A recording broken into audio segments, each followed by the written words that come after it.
Let's take a famous example of a brand extension and evaluate it using the FLO framework. Consider the well-known brand Coca Cola, a brand synonymous with refreshment, happiness, and of course, their signature soft drink. Now suppose Coca Cola decided to launch two new products, a flavored water and a toothpaste. I know, you must be thinking, toothpaste? Are you crazy? But bear with me. It's all for the sake of understanding the FLO framework better. First, let's look at the fit of these potential extensions. We need to determine whether the brand's associations could transfer to or fit with the new categories. The flavored water is an easier fit since Coca Cola is already associated with refreshment and beverages.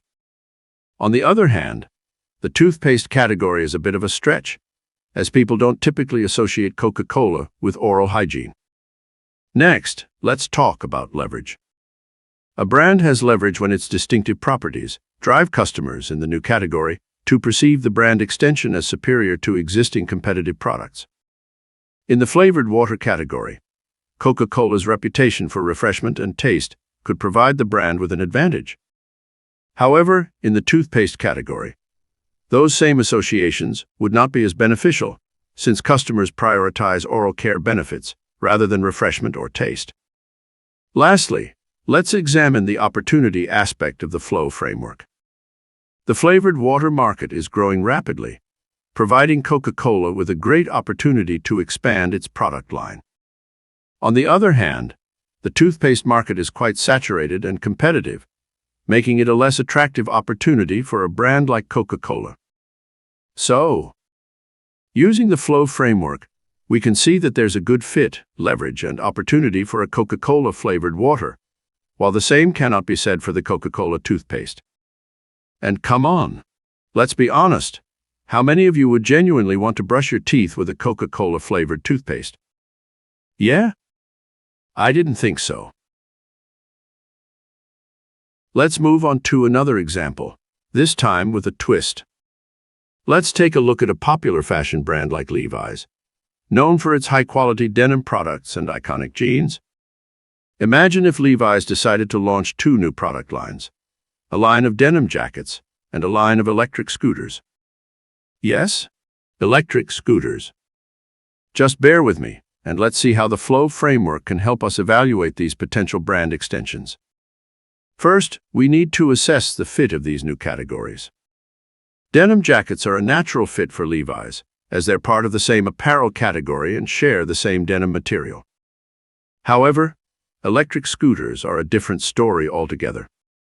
While Levi's is associated with quality and durability, these attributes don't easily transfer to the electric scooter category. Jeans and scooters don't exactly go hand in hand, do they? Next, let's consider the leverage aspect. In the denim jackets category, Levi's strong reputation for high-quality denim products would undoubtedly give the brand an advantage over competitors. People trust Levi's for their denim needs, so it's only natural that they'd be interested in a denim jacket from the brand. However, in the electric scooter category, Levi's reputation for quality and durability might not be enough to convince customers that their scooters are better than those from established electric scooter brands. You wouldn't necessarily trust a jeans brand for your transportation needs, would you? Let's examine the opportunity in both categories. The market for denim jackets is quite large, and given Levi's brand strength in the denim space, it's likely that they could capture a significant share of this market. The electric scooter market, on the other hand, is a highly competitive space, dominated by specialized brands with extensive experience in the field. Levi's might struggle to find a foothold in this market, making it a less attractive opportunity. So, applying the FLO framework, we can conclude that there's a strong fit, leverage, and opportunity for Levi's to extend its brand into the denim jackets category. However, the same cannot be said for the electric scooters category, where the fit is weak, leverage is limited, and the opportunity is less promising. Before we wrap up, let's quickly discuss some common pitfalls when it comes to brand extensions. One such pitfall is overextending the brand, which can dilute the brand's equity and confuse consumers. For example, Launching a line of kitchen appliances under a fashion brand might not only fail to generate interest, but it could also harm the brand's image in the fashion space. Another pitfall is neglecting the core business while focusing on extensions. Companies should ensure that they maintain the quality and relevance of their core offerings while exploring new opportunities. You don't want your jeans brand to suffer because you were too busy trying to launch electric scooters. Right?